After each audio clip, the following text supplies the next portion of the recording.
Hello, everyone, and welcome to Asia's first corporate service provider roundtable, hosted by Digital GoWare, your go-to marketing firm for international expansion. Now, this is one of its kind of an event designed to address the opportunities and challenges faced by European businesses looking to establish their presence in Singapore. I'm Harpreet, a qualified company secretary with corporate experience, including my time with a leading non-banking financial company. Now, as content director at Digital GoWare, I combine my passion for writing and strategy.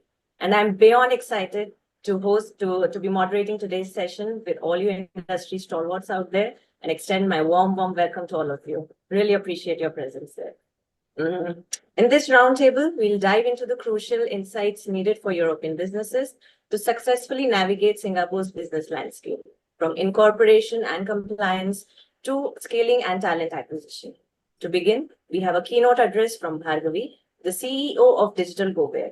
She's a national award-winning marketer and LinkedIn top voice for B2B marketing strategies.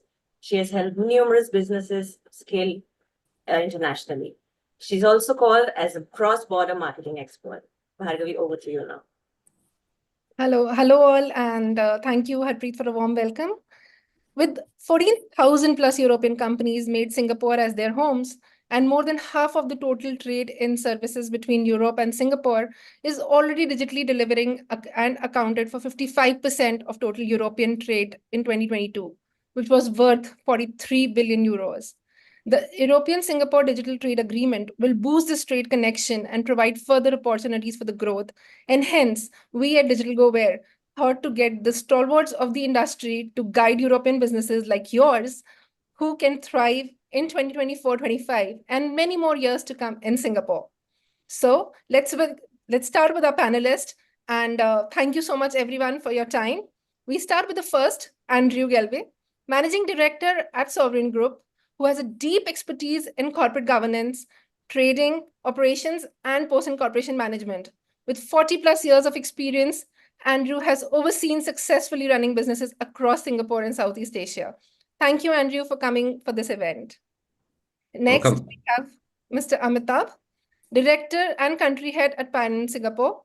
As an expert in finance, risk management, and business processes outsourcing, Amitabh specializing in helping companies streamline operations, ensuring compliance. Thank you, Amitabh, for taking out your time. Hello, welcome. Next, we have Mr. Amzan, the Managing Partner at RHT Law Asia LLP Chairman and the Asia Plus Group. Amzan is a leading expert in merger and acquisitions and corporate finance, driving technology adoption and regional transformation across ASEAN. He's also an ad hoc tutor at the National University of Singapore Law Faculty and a regular speaker on M&A, IPOs, and regulatory compliance. Thank you so much, sir, for your time today. Thank you, everyone. And we have Ivan, director and co-founder at Vivos, specializing in setting up businesses in Singapore.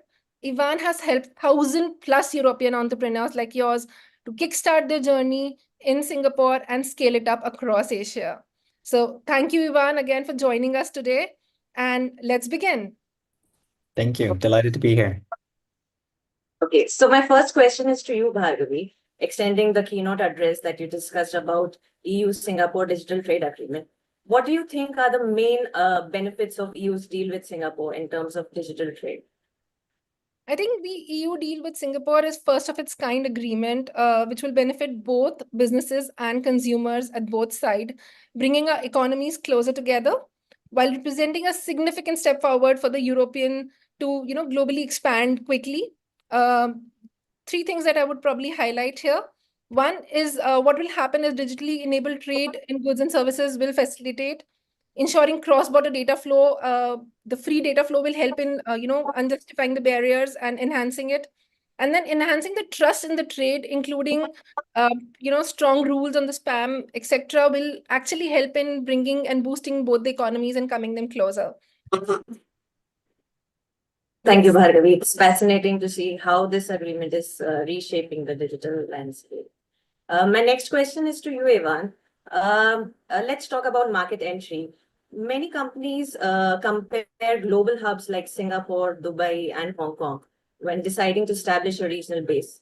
from your experience, Ivan, what makes Singapore the preferred choice for European businesses? And also, how does it stand out compared to these other hubs? Yeah, it's a great question, Harpreet.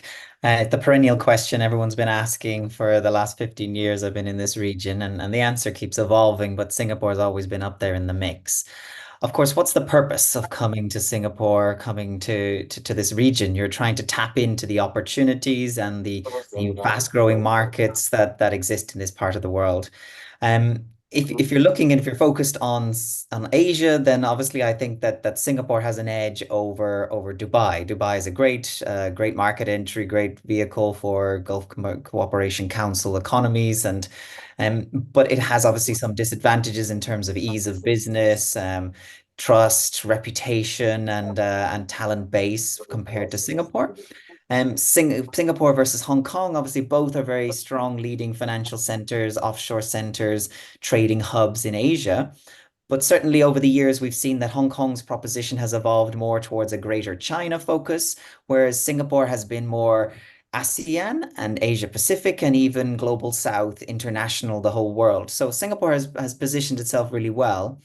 Very strong ease of business in terms of number two in the world, and they've consistently worked at keeping it the easiest place in the world to do business. Very attractive taxes, great talent base, and just a whole hub of resources and support that you'd need to grow your business in Asia. Thank you, Ivan. That's really insightful. Singapore clearly offers many strategic advantages. Now, once the decision is made to set up operations in Singapore, though many businesses still face challenges, Ivan, what are some of the key pain points European businesses typically encounter when entering the Singapore market? Also, how can they overcome these hurdles? So the good news is that all of these hurdles have been overcome very successfully by those 14,000 European companies that are thriving in Singapore that Bhargavi mentioned at the beginning. But certainly, it's a new culture, it's a new regulatory environment, it's a new set of regulations and rules. But really, I think many of our clients find that, with a little bit of adaptation, some advice and support from their partners, that they find that the rules, the tax setup, for example, the employment rules, the social security rules are all very simple, particularly much more flexible, much more easy to understand than they are in many European markets. But they are different, and how you operate here has to adjust. I think the hardest thing that most people adjust to is just adjusting to the different culture, the different business practices, getting used to how business is done here, how relationships are built over time. Many people have questions around how they can re-domicile assets or intellectual property and how to navigate through that process. But there's a lot of experts in Singapore who understand how to do this well, and there's many that have beaten that path before and thrived and grown their businesses here. Absolutely. Understanding and overcoming these initial hurdles can set a tone for long-term success. And with you corporate service providers by their side, I think they do good. Next question to you, Ivan, is one challenge business often faces managing immigration and visas for their employees. Is it easy for European businesses to navigate the visa process for their employees in Singapore? And what should they keep in mind during this process? It's no doubt that this is an area that many of our clients are a little bit nervous about coming in. They have their key people, their key talent, that they want to bring into the market to help capitalize on the opportunity, and they're uncertain around how they can do that. I think over the last couple of years, Singapore has clarified the situation. We've had a points-based system for the employment pass introduced. I find that working with clients now, it's much simpler, it's much clearer who can come and what's required to get that employment pass approved, to bring in your managers, your key talent, your corporate staff. And the government is a very commercial perspective on all of this. And for people who are interested in bringing investment and business to Singapore, then there's generally a pretty welcoming approach compared to many markets globally. But I would advise that it's good to get the advice of an expert and a specialist to help you through how to make that process as smooth and as easy as possible. But many of our clients find that the process is quite painless once they've completed it. Okay. Thank you, Ivan. That gives us a clear picture of what businesses should consider regarding immigration. Andrew, my next question is to you. When expanding into Singapore, choosing the right business structure can have a long-term impact on a company's operations and success. Could you explain the different business structures that companies can consider? Also, based on your experience, which would you typically recommend for European businesses? Also, the third part of this question, what are the common mistakes do companies often make when making this decision? Thanks, Harpreet. Well, in Singapore, the European companies, as well as other international companies, often consider how they're going to enter the market. And the common strategy is to consider, first of all, a rep office or a branch office, a branch of the European company, or to set up a subsidiary of the European subsidiary. And I think a lot of people feel more comfortable, perhaps if they're unsure about the market, to look at the branch as potentially the easiest step to test the market, and that's fine. It does allow sort of relatively quick access into Singapore and a legal base to consider expansion in the region. But there's two parts that we often discuss with the European companies, and one is that these operations, like moving an established European business into Asia under a branch, it doesn't limit any liability, of course. So anything that happens with that expansion into Asia is the liability is held with the parent company, which often makes European companies a little bit nervous. That it potentially is preferable from a risk point of view to put the risk into a subsidiary and limit the liability. And another aspect is tax as well. Like, a lot of people like Singapore because of the favorable rate of tax, and that only applies with a separate entity. So a branch, normally any profits made through a branch would be fully taxable back in Europe. So I think that these are the two big parts of like the decision as to which type of structure should be used to enter into the Singapore market. That's very helpful overview, Andrew. It's clear that getting the structure right from start can save a business a lot of challenges later on. Andrew, my next question is to you. Once a business is incorporated in Singapore, ensuring smooth operations and compliance is key. From your experience, what governance practice should European business prioritize sort of post-incorporation to stay compliant with Singapore's regulatory framework? And are there any common mistakes that you've seen? Yeah, well, like leading on from what Ivan mentioned earlier about the whole myriad of different challenges that European clients can face moving to Singapore, I think the first thing I would say is that what is unique to Singapore is that there's the need to actually appoint a corporate secretary. So that's not the case in every country. Some, like for example, in the UK, where we're from, you don't need to appoint a corporate secretary. You can do it yourself. In Singapore, you must appoint a corporate secretary. So the good news is that professional firms like people on this panel, we will help you with that. And what I find is my corporate secretaries, they do much more than just the regulatory statutory filing. Basically they will help you with immigration, they'll help you with obtaining licenses to operate, and they'll really be sort of a point of contact to help foreign clients to establish themselves in Singapore. So I guess from a corporate governance point of view, what do these corporate secretaries help with? It's a little bit unusual. And there was two things that sprung to mind that European clients tend not to have seen before. One is the register of controllers that we have in Singapore. And the other one is the compliance with having to have a local resident director. Indeed, there's another register called the Register of Nominee Directors, which is often something that most European clients, even the mention of nominee directors make people fairly cautious. So the corporate secretaries will help you navigate this and make sure that that's filed every year to maintain compliance with Singapore regulations.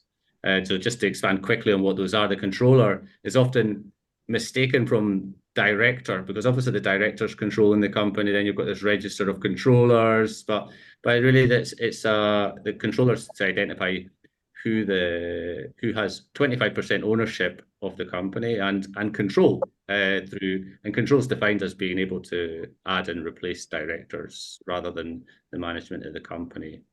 But the big one potentially, like, and again, we could probably have a whole seminar on this one, is the local resident director requirement, because sometimes we see European companies that are expanding into the region.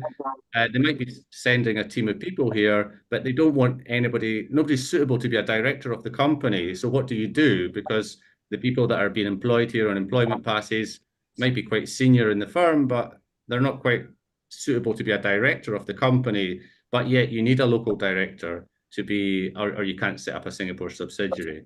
This is a challenge people have, and there's almost a whole industry that's established as a result to meet that need, where you can speak to a third party to appoint a local director to satisfy that need.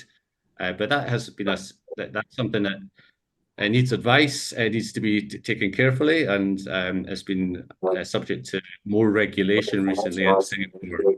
So that's something that needs to be monitored carefully. Like, so some mistakes that are made is sometimes senior people are appointed. Like, so a local resident director can be a Singaporean national or PR, or a foreigner that joins as an EP, an employment pass. But sometimes, like European clients, will get an employment pass, but they won't actually live in Singapore, and they'll still be based in Europe, and they'll put themselves as a local resident director, thinking that's fine, but actually that's not fine. Like if the authorities are aware of that, they'll not be overly happy. It should be someone that's living in Singapore. So that's potentially a mistake that's sometimes made. That's a really great point, and very insightful about the local appointment of local directors and nominee directors. Businesses need not to only set up their business, but they also need to be sure that they stay compliant as they scale. Ivan, my next question is to you.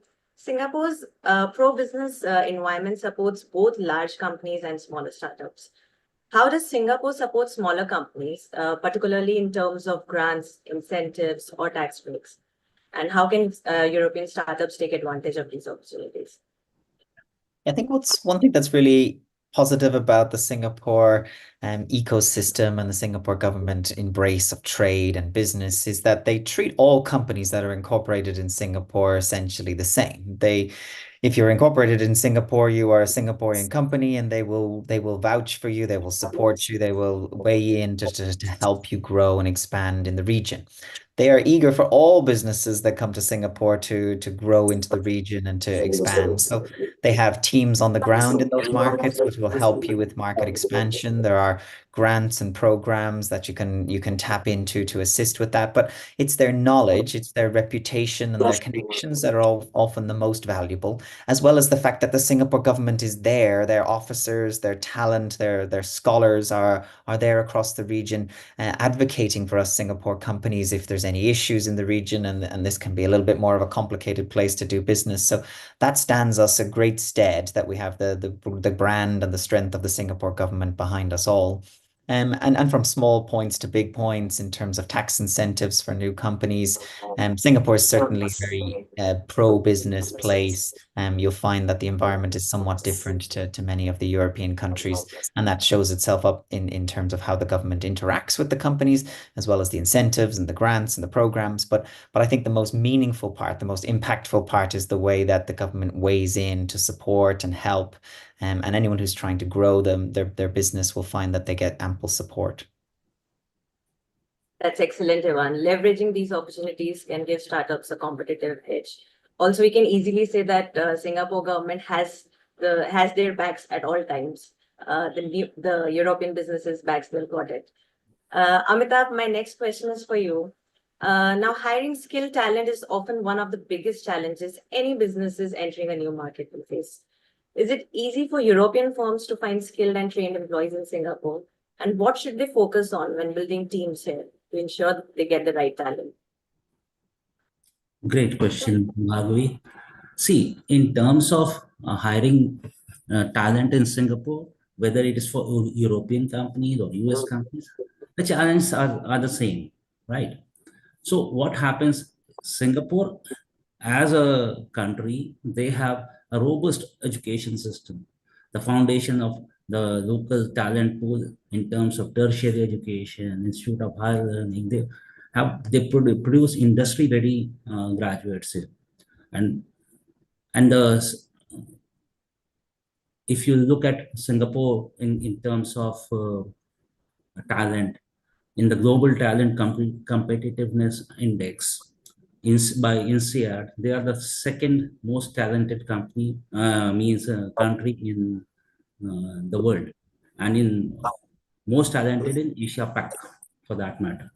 Here the government also supports the local talent, and we have a free website for Europe, for everyone, for all the companies to advertise, like Careers Futures. You can also go to Skills Future to get a local talent. You can go to WSG. They have a growth support scheme.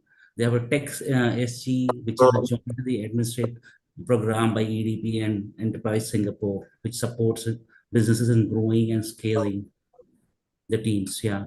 So it's no doubt it's a competitive market, but yes, you have the talent here, and those guys are really good. So Okay, that's great, Amitabh. Talent acquisition is definitely a key to ensuring sustainable growth in a competitive market. And with Singapore government by your side, by the businesses side, it's all the more easier. Amitabh, next question is: Singapore plays a critical role in facilitating trade and investment between Europe and Asia. How can European businesses leverage Singapore's position to strengthen their presence in Asia? I didn't get the question, please. I'm saying, how can European businesses leverage Singapore's position to strengthen their presence in Asia? As in, how they can expand to Asia once they come to Singapore? Oh, got it. Yeah. So see, as Ivan also said, that Singapore has a geographical position at the heart of Southeast Asia. Okay. So, and it provides unparalleled connectivity to the region's rapidly growing markets. Get market access not only to Singapore. Singapore, in terms of, is a springboard to access a diverse consumer markets of Southeast Asia, including Indonesia, Malaysia, Thailand, Vietnam. Singapore is the founding member of the ASEAN when it was established in 1967. So there are 10 countries in ASEAN. So it also opens the door to ASEAN. And ASEAN countries are privileged in a reason being we have FTA, foreign trade agreements, we have double taxation agreements with all these countries.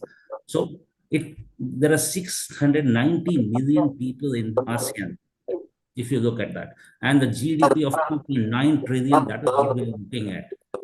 So, and if you further look at it in terms of population, in terms of age, the age of the median ages of ASEAN countries is 30 years. If you compare China is 39, 49 in Japan, 38 in US, 42 in Europe. So this is a very, very big advantage to if European companies come to Singapore. So they get young talent in Singapore and in ASEAN. Now, after this, you look at the world infrastructure, efficient logistics, transportation networks ensure seamless movements of goods. And between people, Europe and Asia. At the same time, if you look at the advanced infrastructure, which is like the fiber optic network, the data center, the digital platforms, supports all business operations and communication, for that matter. Thus, Ivan, Andrew, both of them said about this, that Singapore has a very stable political climate where their regulations are very, very transparent, clear, efficient. I mean to say, they facilitate business setting up, operations, and compliance. You want to incorporate a company, you can incorporate. If you have the documents, you can incorporate in less than an hour. So they have tax incentives, and for that matter, if you look at neighboring countries, if like Indonesia, Batam happens to be for Singapore, it happens to be a export processing zone. The skilled workforce, for that matter, can support European businesses in navigating the Asian market. I'm very sure about that. If look from the financial point of view, it's a financial hub with a very robust financial services sector, which offers wide range of banking, insurance, investment services to support the European business. The Singapore dollar's stability can help European businesses to mitigate the risk. That's amazing, Amitabh. Yeah, you look for investment, government support. Government has given investment incentives, partnerships, means in tax breaks, grants, and the Singapore government also promotes collaboration between European and Asian businesses through JVs and tech transfer programs, and they are ready to talk. The problem thing is that EDB, all these, and the government, they're all ready to talk and collaborate, and they can tailor make things for you.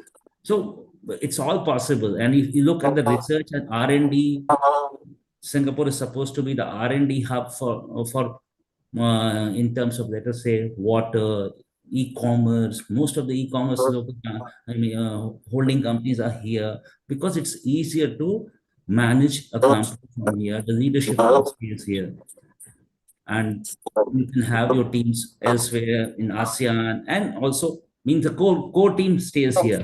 It really helps. So by So- leveraging these skills, I would say that Singapore can certainly play a vital role in bridging the gap between Europe and Singapore can be a launchpad to APAC and ASEAN. yeah, exactly. That is what my thing is. Means it is a strategic bridge between Europe and Asia, facilitating trade, investment, economic growth for both the regions.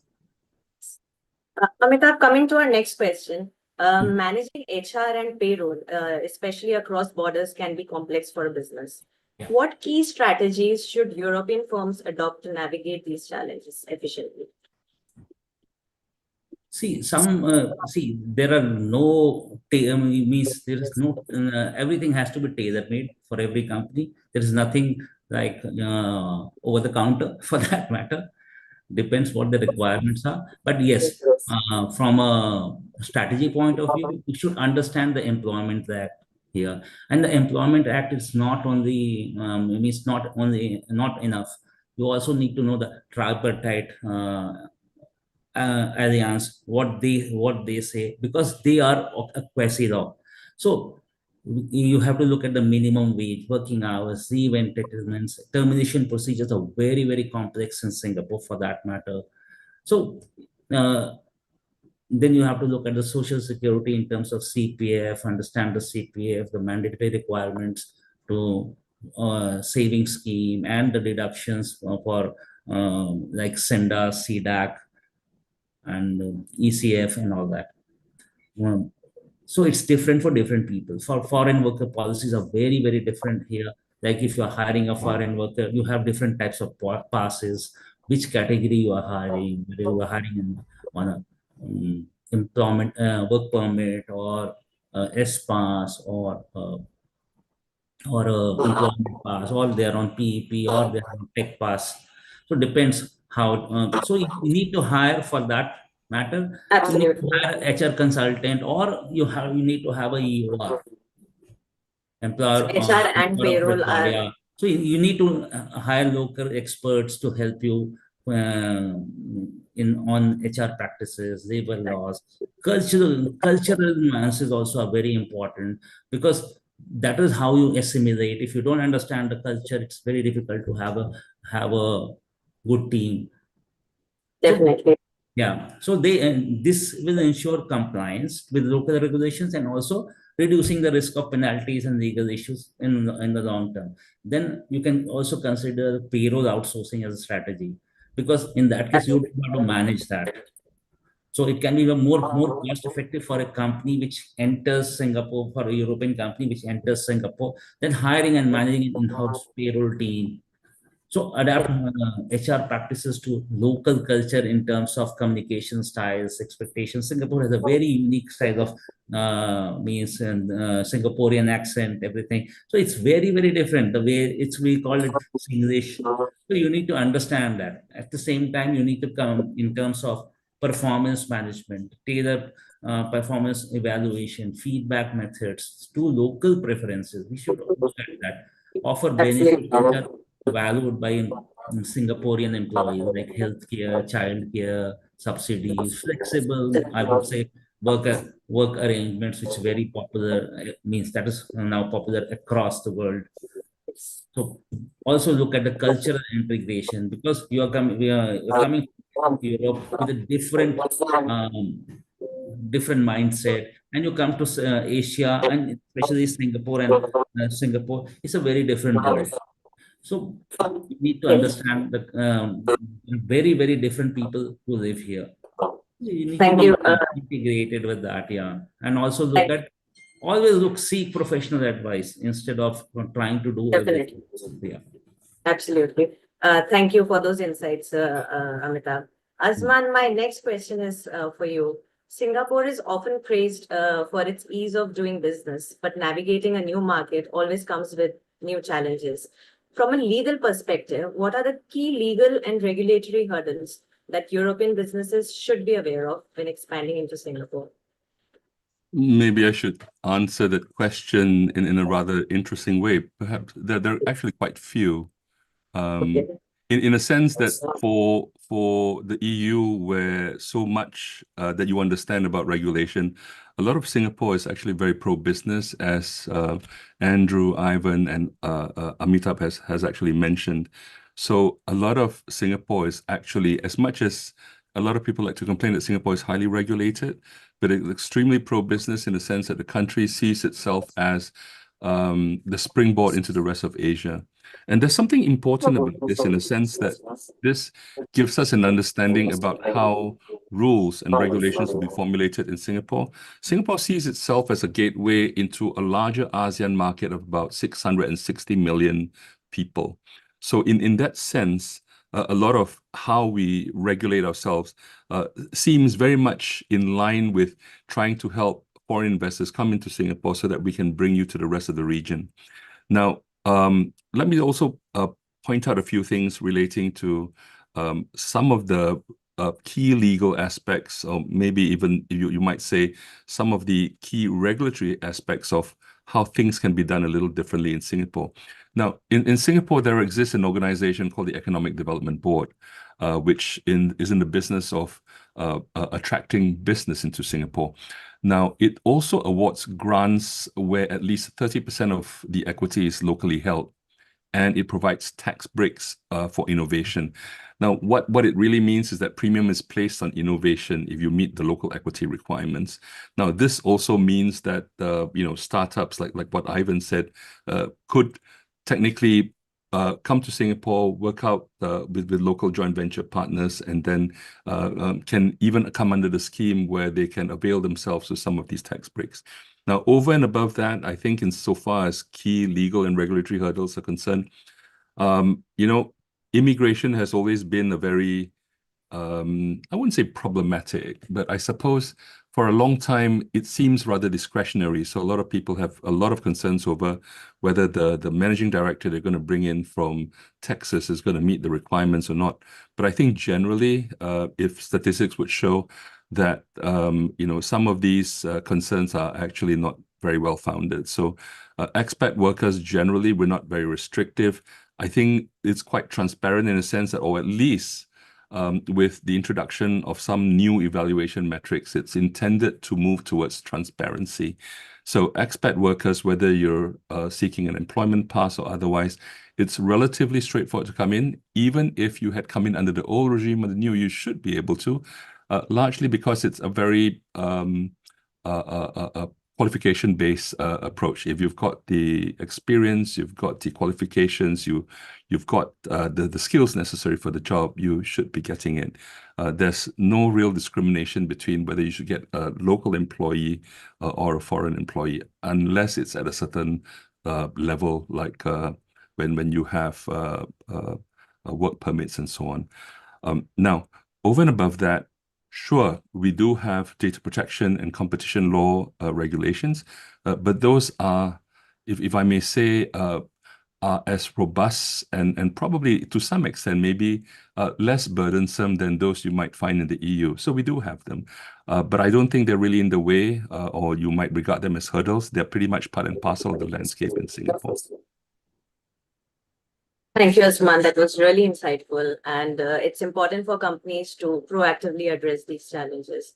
Singapore is not only, heavily regulated, but it's pro-business also. That's the key point which I'm taking from there.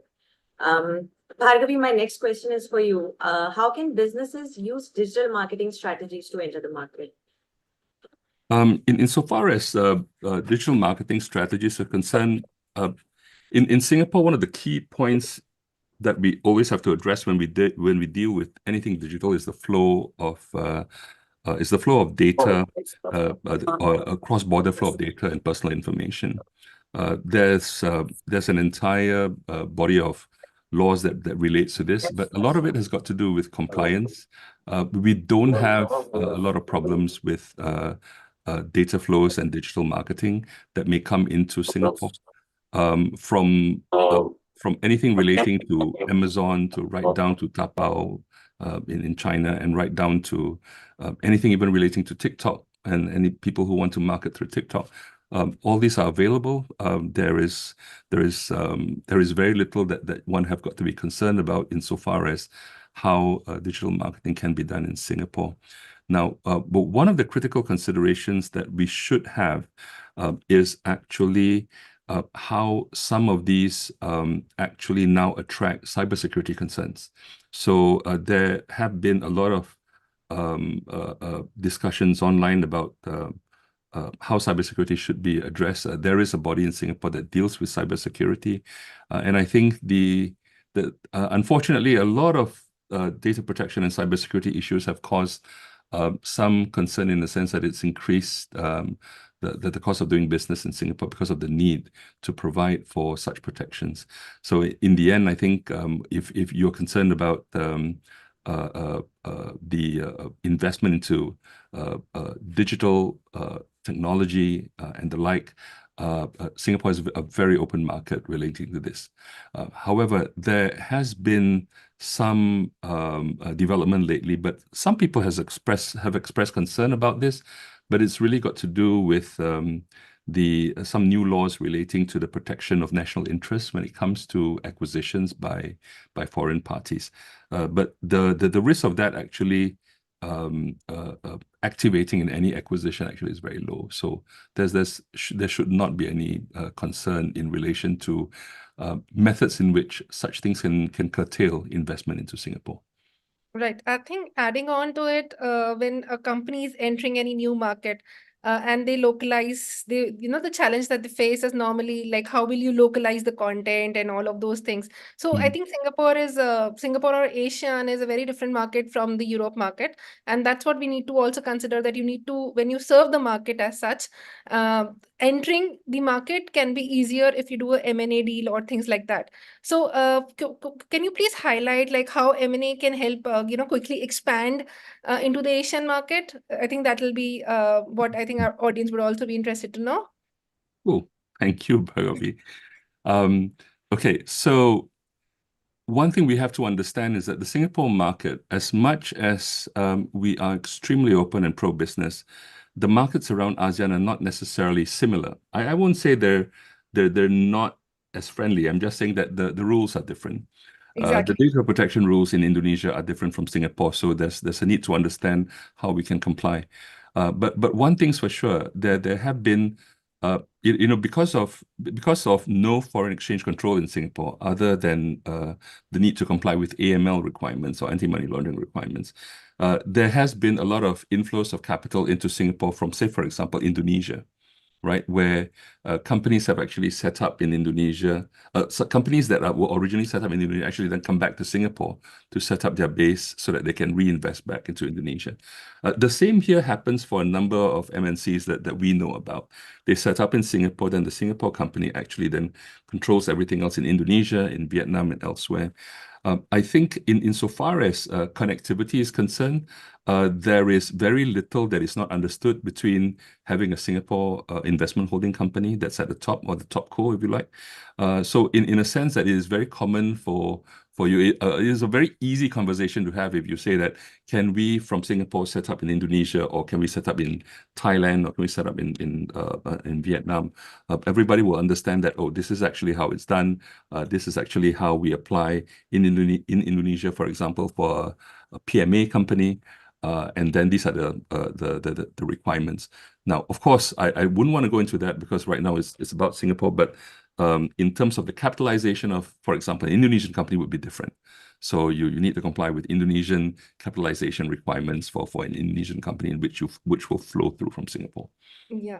So I think it makes very easy when you set up first in Singapore and navigate through the Asian market, spread your products and services. It's very easy once you've captured the Singapore market. I think that's what we probably take. And like Indonesia, India, and other parts of these places also helps you to have a product price strategies, everything in place very easily when you've just tapped into the Asia market. I think that's what probably we can also add on. So yeah, thank you. Oh, yes. And by the way, because of the existence of a multitude of double taxation agreements, Yes. it is also relatively easy for countries to navigate cross-border between the investment holding and into their subsidiaries in all the other countries around Asia. That's what I would add. Thank you. Absolutely. One quick follow-up question. I was interested in know how can European companies protect their IP during negotiations with local partners or when acquiring Singapore-based firms? Okay. Thank you, Harpreet. The important thing about negotiating with any party in any part of the world actually is applying your commercial common sense relating to this. Intellectual property is important. I think one must be mindful that we always start the discussion on the basis of where your protections can actually be enforced. So it's important to understand at the end of the day that one of the key attractions about Singapore is that we have a very robust dispute resolution framework that encompasses SIAC for arbitration, that encompasses the Singapore International Commercial Court. If you want a court process to deal with your dispute, or you can ultimately then submit to the Singapore courts for all your dispute resolution needs. However, when you go cross-border, I think the clever thing that one has got to do is, other than your standard approach to having a proper well-enhanced NDA or non-disclosure agreement to protect your rights, you do, I believe, because of the different jurisdictions you're dealing with. In Singapore, it can be quite quick for you to obtain an outcome for for dispute resolution. In some countries, it can take a very long time. So one has got to be very practical about how you want to protect your intellectual property rights so that you don't give too much away for you to then start a dispute and then after that try to find resolution for that, because it will take too long. So one should be very careful about that. In practice, an NDA would work. Most people will have an NDA, non-exclusive jurisdiction of Singapore courts or SIAC if you need to. Then it's important to understand why you have the NDA. It's to observe obligations of confidentiality and other aspects of your ownership of the intellectual property. There's one other thing which I would usually advise clients who are venturing overseas from Singapore is that a lot of Asia starts business on the premise of a very good and deep personal relationship with the parties you deal with. In many parts of the world, including Singapore, we tend to take the ability to enforce our rights for granted. But because you are crossing borders, it's always important to understand that this doesn't always happen like clockwork in many other countries. So if you don't developing the relationship will lessen your risk. So understanding how far you can go with this person, how well you've known the person. So in other words, what I'm also saying is that having to meet someone over 2 weeks in another country doesn't necessarily mean that you can get a deal done. In Singapore, you probably can, because it's extremely clinical. It's very transparent in Singapore. If you meet Mr. A and you know who Mr. A is, people will vouch for Mr. A for you. But in Indonesia, for example, or Vietnam, a character called Mr. A or Mr. B can be very hard. It can be very hard for you to understand where he comes from, how he might deal with you in business dealings, how you may or may not be able to trust him as much as you want. So to go beyond the ability to enforce is going to be important. So I would suggest that know the market well and build a strong enough relationship to deal with the risk of having to enforce your rights, especially in intellectual property, because it can easily be taken away from you. Thanks, Azman. That was really fascinating. Thank you. Ivan, my last question for you is scaling up a startup is a challenge, especially in a foreign market. After incorporating a company in Singapore, what should startups focus on in terms of scaling and building a local presence? How can European startups leverage Singapore's vibrant startup ecosystem to fuel their growth? Yeah, great question. I think there's a couple of important factors. Talent is always so important in scaling and growing, and so spending the time and energy to build those relationships, to get to know people, to take advantage of the great talent in this part of the world, I think is a really important part of that. There is a really strong ecosystem of startups in Singapore, particularly a lot of asset management, a lot of wealth, a lot of family offices that are investing in startups. So it's a great place to fundraise. But Singapore, at the end of the day, can be a relatively small end market for startups. So startups will also very quickly in Singapore look to the region and look to scale as the other my colleagues have shared on the call. So it's also important, I think, to try to get to know the opportunities in the rest of the region and to kind of understand how you'll have to customize and adapt to that. The great strength, though, of the Singapore brand is that people come here because once you're inside Singapore, once you're been able to access and you're using the Singapore platform, people know that with the regulations and with the rule of law here and with the requirements, that you will be trustworthy and that you'll be a reliable partner for that growth. So startups, I think, will find that that's a good investment as they try to grow, to branch out. Many of the strongest, fastest growing startups, technology companies in this part of the world have based themselves in Singapore for that reason, to be trusted, also to have a valuable or a location for their investments. So they'll be investing overseas, they'll be doing business overseas, and they're looking for that support. So I think that those are really valuable tools. So I think you'll find that the energy is great here, the networks, the incubators, the accelerators, and a lot of international companies are here. Startups are already here and growing their businesses. And I personally love working in that space, the energy and the excitement.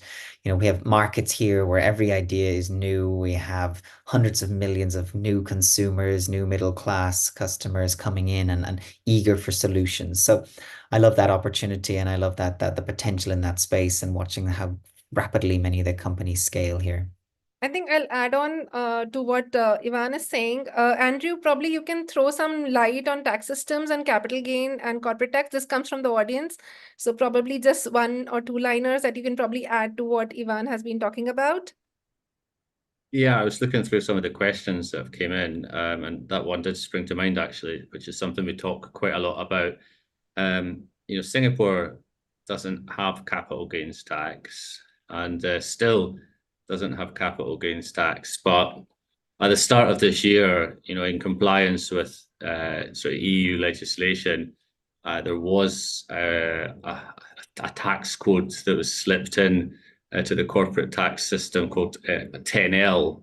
And 10L, it is applicable to European clients that are thinking about investing in Singapore, in the sense that if they set up a Singapore company, which then holds an offshore asset, so say, for example, set up a Singapore company and that invests in a significant asset in Australia, say a solar farm or something like this, if you don't have any substance in Singapore, then, if you basically sell that offshore asset and remit the funds to Singapore, then it's caught by 10L, which basically means the gain can be subject to corporate tax at the rate of 17%.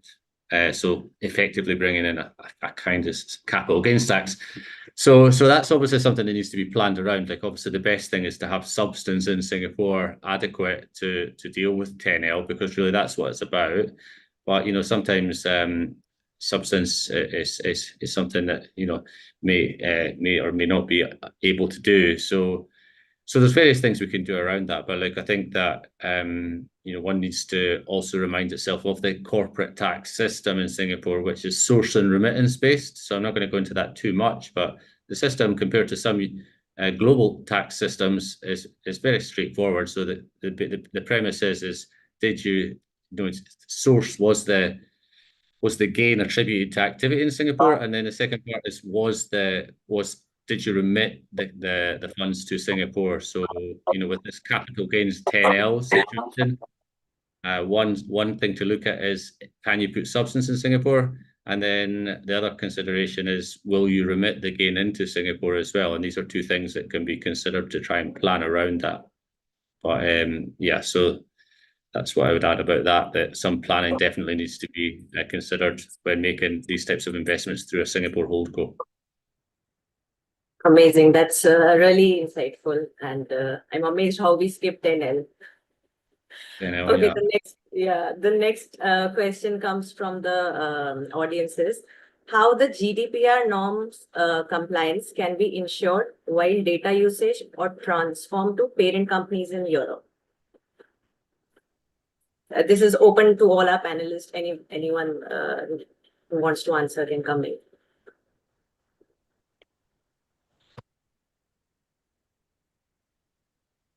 I'll repeat the question once again.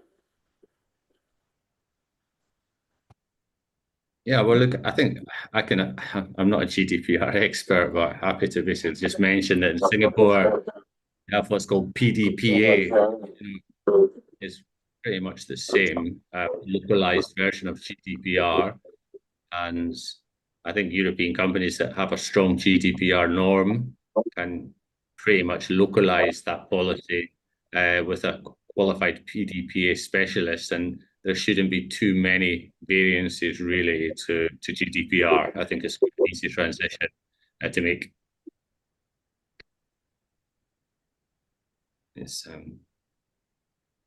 I think that's the rest of the questions that have come up here looks like we have already covered during our session.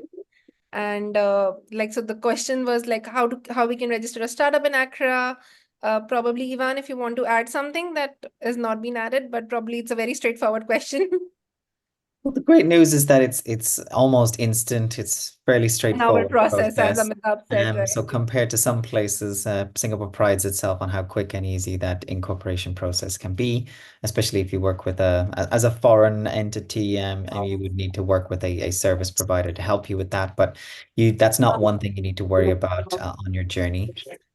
Bank accounts, KYC, I think now are more of the process that'll take a little bit of time, but again, we have a lot of experience about how to navigate that process. And then that's part of the strength of Singapore, that it is considered to have strong reputation and rules. Therefore, it will be trusted later on and you will be trusted later on. But that is part of the process you need to go through. That won't be a just 1 day process for most clients. Right. So I think it's normally just like 1 hour process to incorporate a company, and then, you can navigate through the rest of the things very easily in Singapore. I have not seen it to be very, very complex process if you have all the right documents in place. And that is what we, tell all the businesses, like, make sure you have documents right. Okay. So I think adding on, and we're just dot on time for everything. One key takeaway that we have to, deliver, I probably just one sentence that all of you can add on. One key takeaway from this entire conversation that European businesses should take on today. So probably we start from Ivan, navigates to everybody, one minute key takeaway that you thought is important for people to take today. I hope people realize that it's very simple. You can incorporate your company as a foreigner, and you can control that company fully and take advantage of the Singapore platform relatively easily. You can apply for an employment pass for yourself, your key team, So Singapore is very much open for business and eager to continue to stay competitive with the other hubs out there. Andrew. Yeah, I think I would just add to that to reiterate that Singapore is not only open for business, it's, the political stability is amazing here, that that basically you can plan without with in the long-term projects in Singapore to support the political stability stand apart. I think the one good thing that Singapore has done the last 5 years since I've been there is to digitalize the economy. Like everything's online now. And they continue to put more and more things online. So it makes setting up the company and interacting with all the government websites very streamlined. And even private sector now, insurance policies with big insurance companies, it relies on the corp pass and the individual digital passes that you and your company will get. It's very easy, very slick, and I think that's quite impressive. European people coming in, setting up here. I think the best part about Singapore is that everything is online. You can read everything online and then come to you guys to take a deep advisory. But I think the basic things people can definitely read online on government websites, which is very clear and straightforward out there. So, Amzan, what is one thing that you would add? Don't A tell lot of people that. Singapore. Sorry. Bagarvi. So don't tell people that, Bagarvi. They won't come to us for advice. So the top level is definitely there. The deep down they have to come to you. No choice. I think it's true that a lot of Singapore is online. Just a little bit of a bit of an anecdote. There exists something called a SingPass, which every Singaporean, everybody who's got a Singapore identity card of some sort, or even for employment passes and all that, you have a SingPass, and it kind of takes you to anywhere you want to go, from your driver's license right down to your bank accounts. But more importantly, I think about Singapore. Singapore is never about Singapore. I mean, Singapore is about the region. And I think it's always important to remember that when, well, for us, especially in the professional services sector, when people come to us, we often notice, and we all know, that at the end of the day, it is about bringing investors into Singapore so that they can bring themselves or avail themselves to the region. And fortunately, in Singapore, you find you will typically find an abundance of professional resources that can take you to the region.